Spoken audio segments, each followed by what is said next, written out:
الحمد لله والثناء لله ثم الصلاة والسلام على رسول الله صلى الله عليه وسلم. waxaynu ku dhex jirnay walaalayaal darsigii tajwiidka waxaynu ka soo hadalnay hordhici waxaynu soo tilmaanay xuruufta carabiga ah ama alfabeetka carabiga inuu 29 xaraf yahay hal xaraf oo shibana ku jiro alifka aynu sharaxnay 29 kaas meelaha qaar aynu 28 kamid ah isticmaali doono marka duruusta tajwiidka waxaynu ka soo bilaabi doonaa insha Allah xagga hore kadib waxaynu gadaal ku arki doonaa iyadoo 29 kii xaraf mid kamid ah inta laga saaro 28 ka kaleeto ahkaam lagu fariisin doono gadaal inoo ka imanaysa waxa la yiraahdaa marka tajwiidka marka laga hadlayo wa alaykum asalaam wa rahmatullahi wa barakatuh waxa uu ka bilaabanayaa makharij al-huruf qaybta koowaad macnaha dhowr qaybood bay u qaybinaynaa qaybta koowaad waxaynu ku sharxi doonaa makharij al-huruf xuruftu meelaha ay ka soo baxaan makharij al-huruf oo xuruftu halkay ka soo baxayeen ah qaybta labaad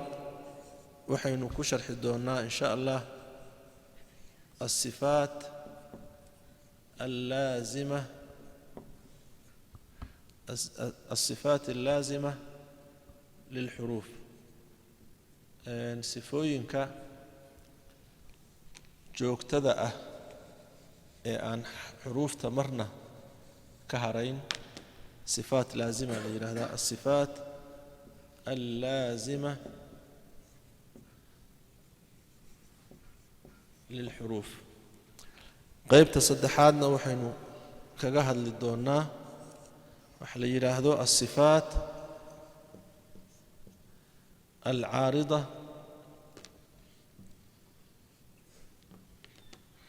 الصفات العارضة للحروف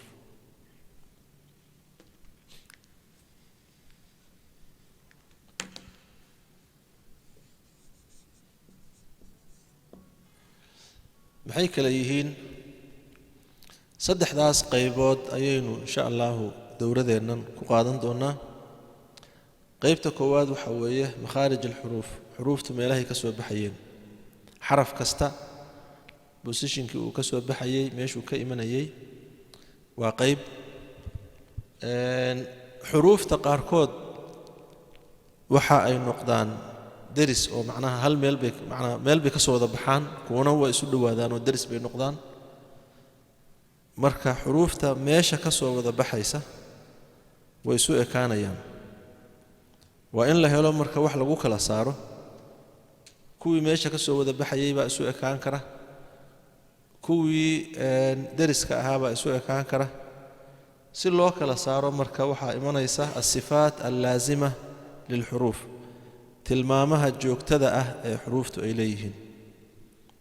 tilmaamaha joogtada ah waa tilmaamihii lagu kala saarayay xarafka iyo xarafka kale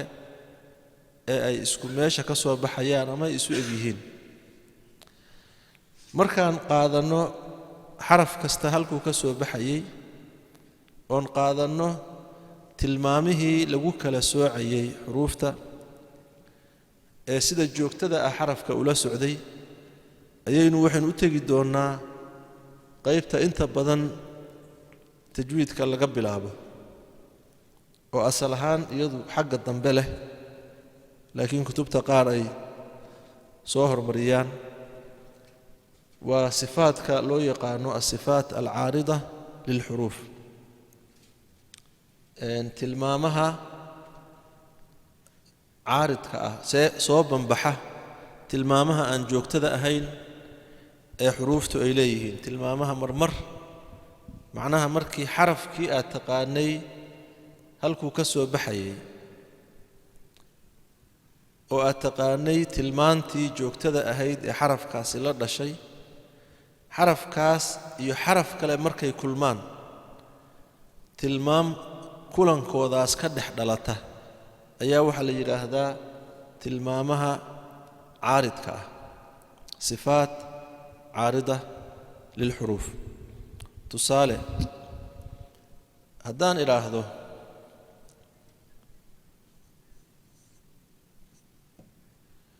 min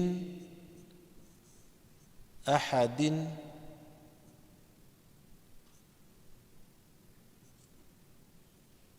ama min axadin abada min axad ba ku kaaftoon xarafka miimka ah ama nuunka ama hamzaha ama xa'da ama daalka mid kastaa wuxuu leeyahay meeluu ka soo baxo iyo tilmaan joogto ah oo aan marna ka harayn xaraf kasta oo xuruuftan ka mid ah wuxuu leeyahay meeluu ka soo baxo makhraj wuxuu kaloo leeyahay tilmaan joogto ah oo aan marna ka harayn xuruuftii noocaas ahayd ayaa qaarkood markay kulmaan waxa ka dhasha xukunkaas tusaale ahaan halkan nuun reeban oo ay hamza la kulantay labadaa xaraf kulankooda waxa ka dhashay xukunkaasina wuxuu noqon doonaa in nuuntan la caddeeyo oo si cleara loogu dhawaaqo waxaa sababay hamsada ay nuuntu deriska la noqotay labadaas kulmay tilmaan la yidhaahdo idhaar baa ka dhex dhalatay waxay ka mid tahay tilmaamaha caaridka ah soo banbaxa marka nuunku uu keligiis goonni taagan yahay hamsaduna ay keligeed goonni taagan tahay waa tilmaan aan imanayn laakiin goormay imanaysaa markay kulmaan labadaa xaraf ay isku xigsadaan oo kan hore reebanaado kan dambena xarakaysnaado tilmaan dhalanaysa marka tilmaamaha caaridka ahi waa tilmaamo axkaam nuun saakina wa tanwiin baa ka mid ah axkaam almiim saakina ka mid ah madadkii baa ka mid ah tilmaamaha caaridka ah baa la yidhahdaa tilmaamaha soo banbaxa taasaa inta badan kutubta aad ku arkaysaa badankeed in laga bilaabo laakiin waxaa ka mudnayd in xaggan laga soo bilaabaho marka horeba aad taqaanid xarafku meeshuu ka soo baxayo kadibna aad taqaanid xuruuftii tilmaamihii lagu kala saarayey ee joogtada ahayd ee xaraf kastaa uu la dhashay markaa kadib kulankooda iyo tilmaamaha ka dhasha ee caaridka ah aad u gudubtid saddexdaa qaybood markaynu dhammayno haddii weli wakhti inoo sii harsan yahay waxaynu geli doonnaa qayb kale oo la yidhaahdo alwaqf waalibtidaa oo iyadu waxay la xidhiirtaa kuwani waa xuruuftiiya marka laga hadlayo jumalka aayadaha xaggee ku habboon in lagu istaago xaggee ku habboon in laga bilaabo oo iyadu cilmi kaleeto goonidiisa ah oo qayb dambeeta ah baynu u tegi doonnaa insha allah aynu bilowno marka qaybtan horeeto horta qaybta hore marka waxaa weeye waa makhaarij alxuruuf iyo xuruuftu meelaha ay ka soo baxaysaa waa 17 makhraj oo waxay kala degan yihiin 5 xaafadood waa 17 meelood oo ay xuruufi ka soo baxdo xuruufta maxaynu nidhi waa 29 xaraf markaynu ka hadlayno makhaarij alxuruuf xuruuftii oo 29 baynu ka hadlaynaa markaynu ka hadlayno sifaat laazima xuruuftii oo 29 baynu ka hadlaynaa sifaat caarida qaarkeed baynu waxaynu iska reebi doonnaa 29ka xaraf mid ka mid ahoo 28 xaraf aynu kaga hadli doonnaa 29ka xaraf ee makhaarij alxuruuf aynu rabno inaan xaraf kasta meeshuu ka soo baxayo fiirino waxaynu nidhi waxay degan yihiin 17 makhraj 17ka makhrajna waxa ay sii kala degan yihiin 5 meelood oo waaweyn. 5 meelood aynu ku hormarno. meesha koowaad waxa la yiraahdaa jawfu alxalqi walfam. jawfu alxalqi walfam.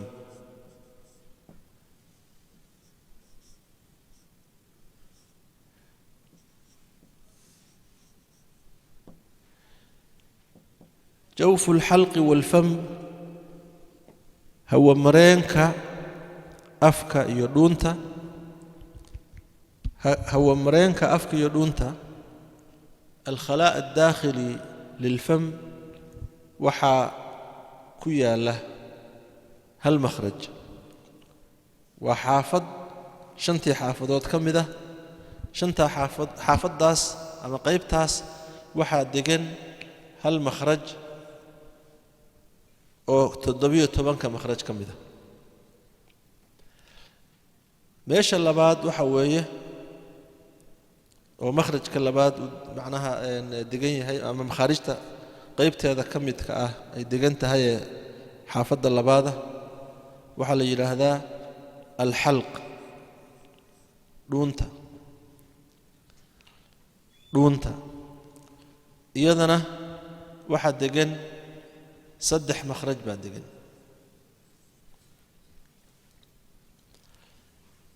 waxaan nidhi waa 5 meelood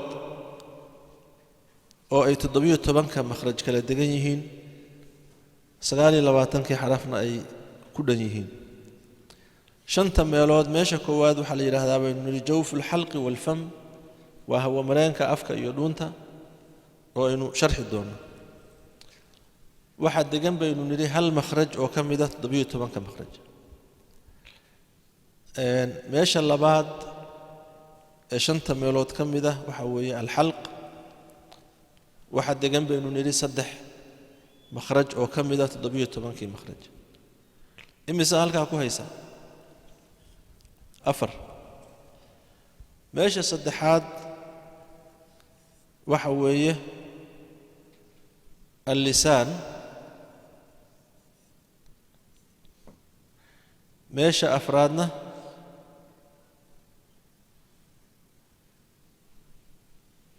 waxa weeye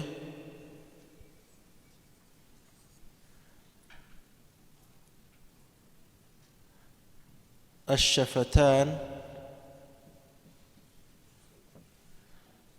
meesha u dambaysaana waxa weeye الخيشوم.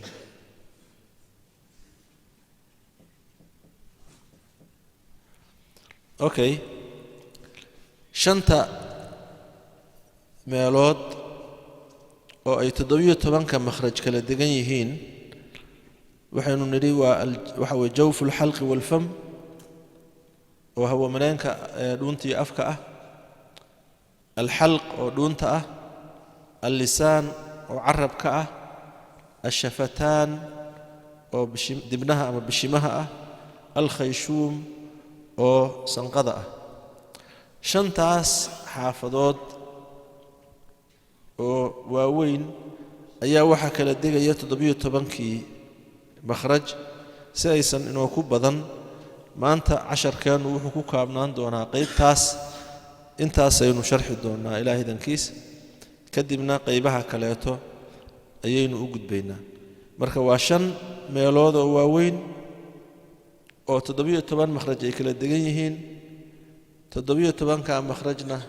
waxa ka soo baxaya 29 xaraf ee uu leeyahay afka carabigu. alif ka bilowda, hamza ya ku dhamaada ama hamza ka bilowda lam alif ya ku dhamaada sidii aynu shalay tilmaanay. halkan aan banaysanayaa marka labadaas qaybood baynu maanta dul istaagi doonaa insha Allah.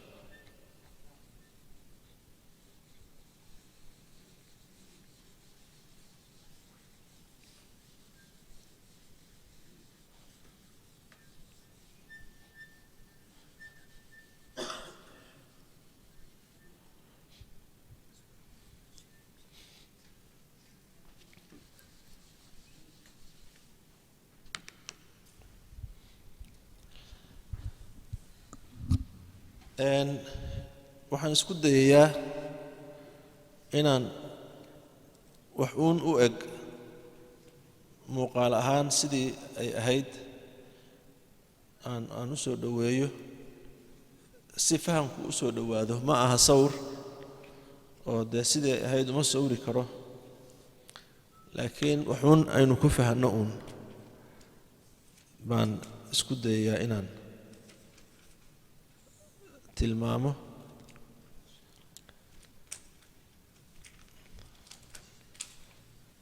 si waxa aan ka hadlayno aynu isula fahanno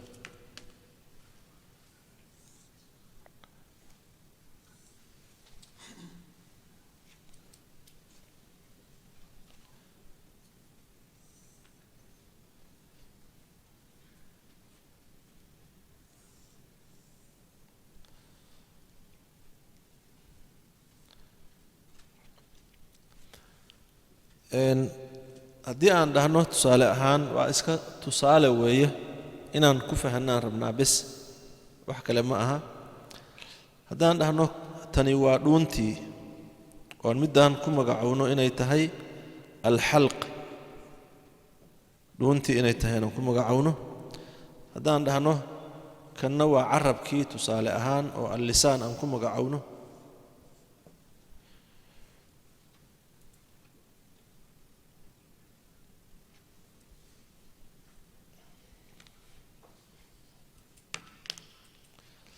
haddaan dhahno kani waa carabkii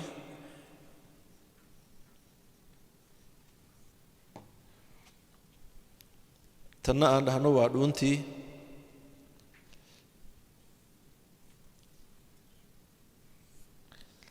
halkan dhexe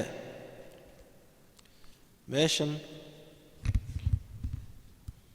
ayaa waxay noqonaysaa hawamareenkii afka iyo dhuunta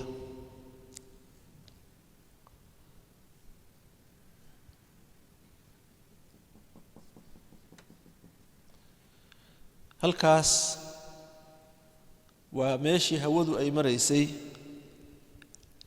ee hawamareenka afka iyo dhuunta tusaale ahaan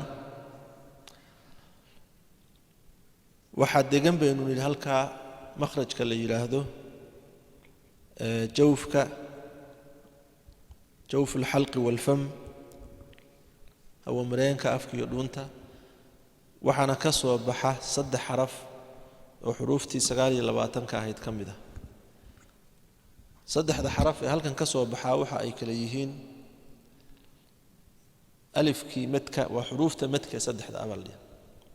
أحرف المد 3 oo alif iyo yaa iyo waaw oo ah kuwa madka almad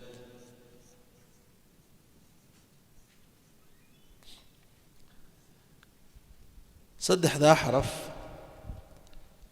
ee kala ah alif yaa waaw almaddiya ee madka waxa ay ka soo baxaan hawamareenka afka iyo dhuunta horta saddexda madku maxay yihiin aan marka horeeto tilmaanno marka saddexda xaraf ee madku maxay yihiin aan si yaroo kooban u tilmaame haddii aad aragtid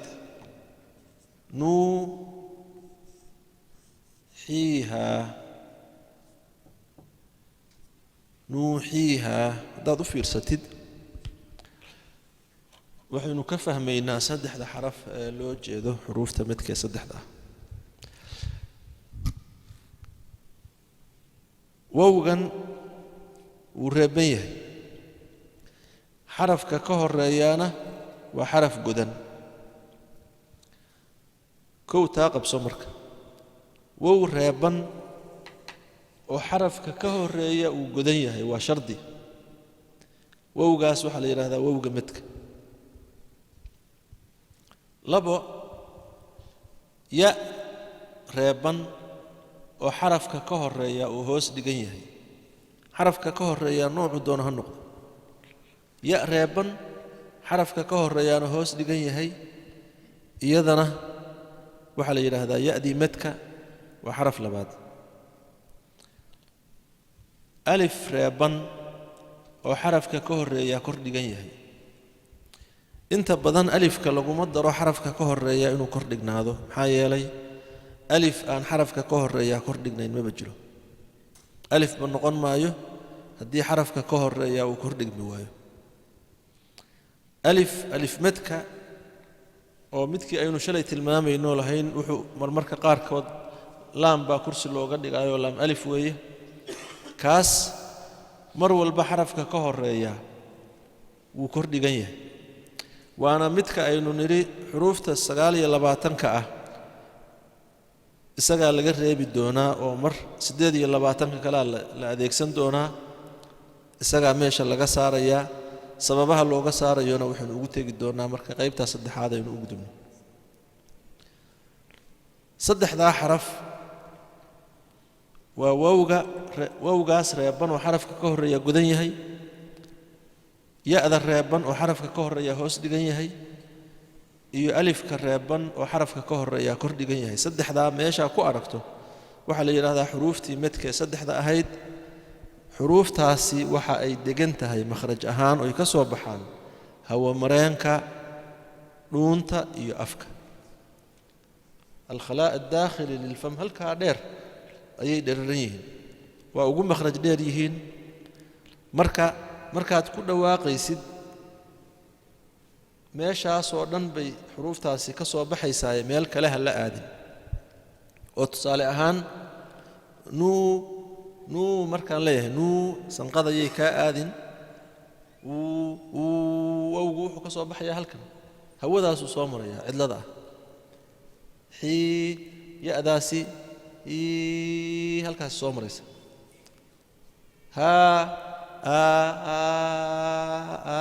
hawo mareenka dhuunta iyo afka ayay ka soo baxayaan waxa saas loogu cadaynayaa waxa weeye marmarka qaarkood baa arkaysaa xuruufta qaar ya-da iyo oo sanqada la aadsiinayo ama xaggaas kore laga soo saarayo marka kan tilmaan badan uma baahna intaasaa ina kaga filan waxaynu nidhi waa qaybtii jawfka xaafaddii koowaad ee 5 qaybood ka mid ka ahayd waxaa ku yaalla hal makhraj waana makhrajka ay ka soo baxaan xuruufta midka saddexda ah xuruufta midka saddexda ana waa kuwa noocaasa shuruudaas leh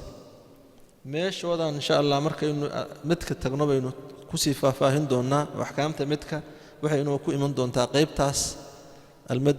sifaadka caaridka ah bay inoo ku iman doontaa laakiin hadda inaa fahantiduun saddexdu tilmaamahaas ay leeyihiin wow reeban waxa meesha ka baxaya marka wowgii xarakaysnaa waxa ka baxaya wow reeban oo laakiin xarafka ka horeeya aanu gudnayn sida khawf oo kaleeto wowgaasi wowgii midka ma aha wow liiniya la dhahaa meeshiisaan ugu tegina waxa ka baxaya ya-da reeban oo xarafka ka horeeya uu kor dhigan yahay sida khayr oo kaleeto waxa ka baxaya ya-dii xarakaysnayd alifka waxaynu nidhi isagu markasta waa reeban yahay xarafka ka horeeyana waa kor dhigan yahay laakiin labadan waxay leeyihiin kuwo kaleeto marka wowda medku waa in ay tahay mid reeban oo xarafka ka horeeya gudan yahay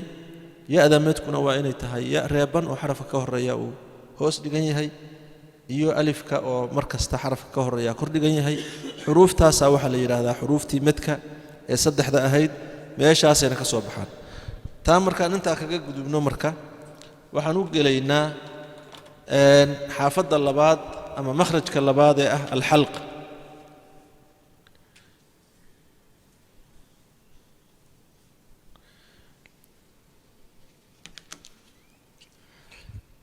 الحلق dhuunta waxa ku yaala saddex makhraj baa ku yaala waxaana ka soo baxa 6 xaraf makhrajka koowaad ee makharijta dhuunta degta ka mid ah waxa la yiraahdaa aqsa alxalq dhuunta meesha ugu fog aqsa alxalq dhuunta halka ugu fog ugu shishaysa waxaa degan hamza iyo ha labadaa xaraf waxay ka soo baxaan halka dhuunta ugu shishaysa xarafka si aad makhrajkiisa u ogaatidna waxaa la sameeyaa waa la reebaa xarafka ka horreeyana waa la xarakeeyaa oo marka aan rabo inaan hamsada iyo ha'da makhrajkooda helo iyagoo reeban oo xarafka ka horreeyaa uu xarakaysan yahay ayaan ku dhawaaqayaa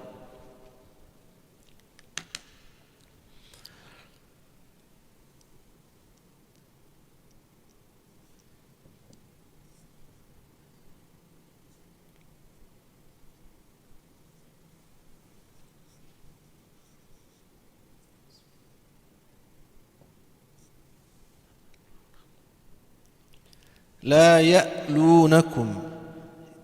يألونكم لا يألونكم يأ ودونت هلك أجو شيسة يألونكم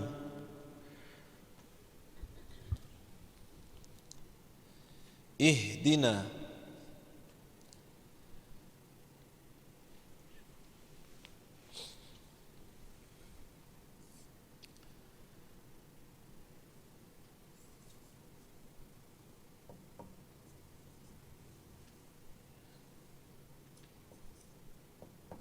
يهدي به الله من اتبع رضوانه يهدي يهدي يهدي أقصى الحلق دونت هلك أقوش شيسة وحكسوا بحية همزة يها همزة يها وحكسوا بحيان دونت ماشا أقوش شيسة دونت مخارج تكتال oo saddexda ah marka laga hadlayo makhaarij alxuruuf waxa qaybta dhexe ee dhuunta ku oolaya wasat alxalq dhuunta halka ugu dhaxaysa cayn iyo xaa iyagana sidii oo kale aynu u tusaalaynaynaa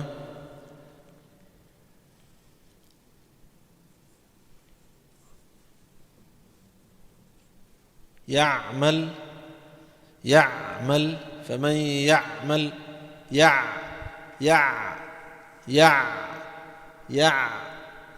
halkaa dhexe ee dhuunta dhexdeeda ah waxaa ka soo baxaya caynkii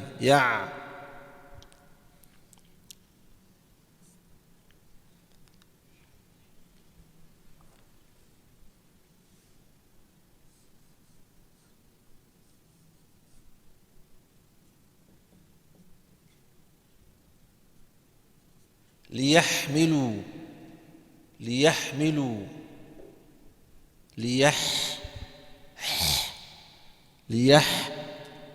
daasi xagee bay ka imanaysaa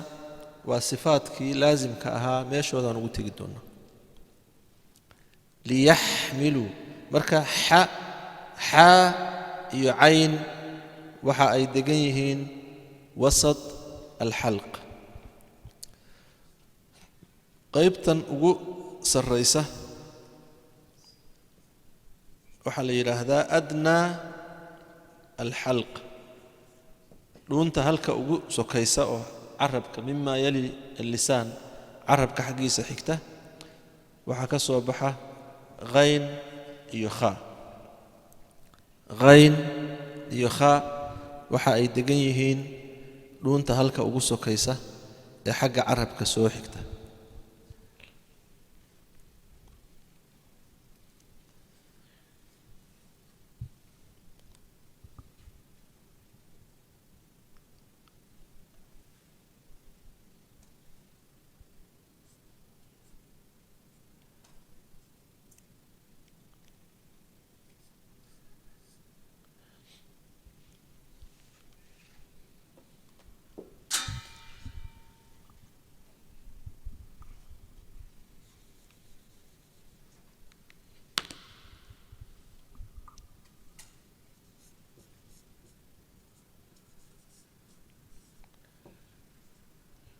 والأغلال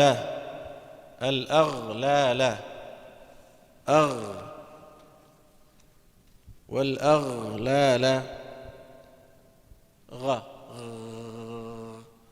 هل كانوا جوجا ميشن وقوسو كيسة دونتا أدنى الحلق بالي هذا سجي قافك إنه وحين كوارك الدونا هل كاكورة أو ميش حيد الدونا markaynu khamiista dambe sharxi doonaa farqiga u dhaxeeya markaasaan tilmaamayna hadda ka hor dhicmayno khaada iyaduna halkan ay ka soo baxdaa oo yawmaidin tuxadithu akhbaaraha